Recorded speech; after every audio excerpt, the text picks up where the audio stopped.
Hello दोस्तों, please मेरा YouTube channel subscribe करें। एक जमाने में सरसब्ज पहाड़ियों और चमकती हुई नदी के दरमियान बसे एक छोटे से गांव में एक जादुई अंगूर का बाग था।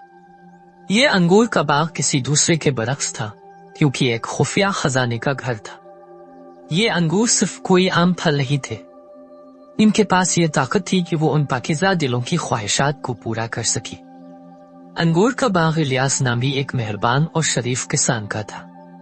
इलियास की एक बेटी थी जिसका नाम लिली था, एक रोशन और मुतजस्सिस लड़की जिसका दिल आसमान जितना बड़ा था।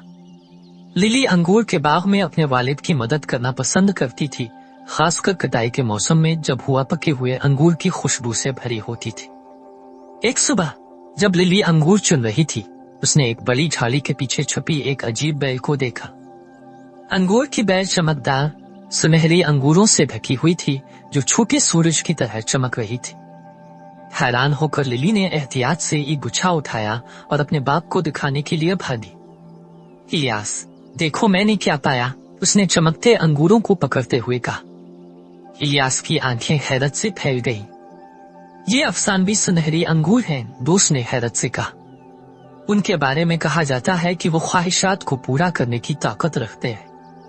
लेकिन याद रखिए लिली, उनका जादू सिर्फ उन लोगों पर काम करता है जो खालिस दिल से ख्वाहिश करते हैं। लिली की आंखें जोश से चमक उठी। वो बिल्कुल जानती थी कि वो क्या चाहती है। गांव एक तवील खुश्क साली का शिकार था और फसलें मुरझा रही थीं। लोग परेशान और गमगीन थे। लिली मदद करना चाहती थी। मेरी ख्वाहिश है कि बारिश आए और हमारे गांव को बचाए, लिली में सुनहरे अंगूरों से सरगोशी की। जैसे ही वो बोली, आसमान पर अंधेरा छा गया और हल्की हल्की बारिश होने लगी। देहाती बारिश में खुशी मनाते और नाचते हुए बाहर भागे। फसलें उग आईं और दरिया ताजा बहते पानी से भर गया और गांव बच गया। सुनहरी अंगूर की बात तेजी से फैल गई और जल्द ही दूर दराज से लोग अंगूर के बाग में अपनी मर्जी की उम्मीदें लगाने आए। लेकिन इलियास और लिली मोहताज थे। उन्होंने सबको समझाया कि अंगूर तभी काम आएगा जब ख्वाहिश खालिस और बेलोश दिल से हो। एक दिन मार्क्स नामी एक मालदार ताजिर अंगूर के बाग में पहुंचा। वो लालची और खुद गरज होने की वजह से मशहूर था। इसने सोने के अंगूर देखकर अपनी ख्वाहिश पूरी करने का मुतालबा किया। मैं चाहता हूं कि दुनिया का तमाम सोना मेरा हो, मार्क्स ने सुनहरे अंगूरों को पकड़ते हुए ऐलान किया। लेकिन अंगूर उसकी ख्वाहिश पूरी करने के बजाय फीके और सुरमई हो गए। मार्क्स का चेहरा गिर गया और वो वक्त जाये करने के बारे में बड़बड़ाता हुआ अंगूर के बाग से निकल गया।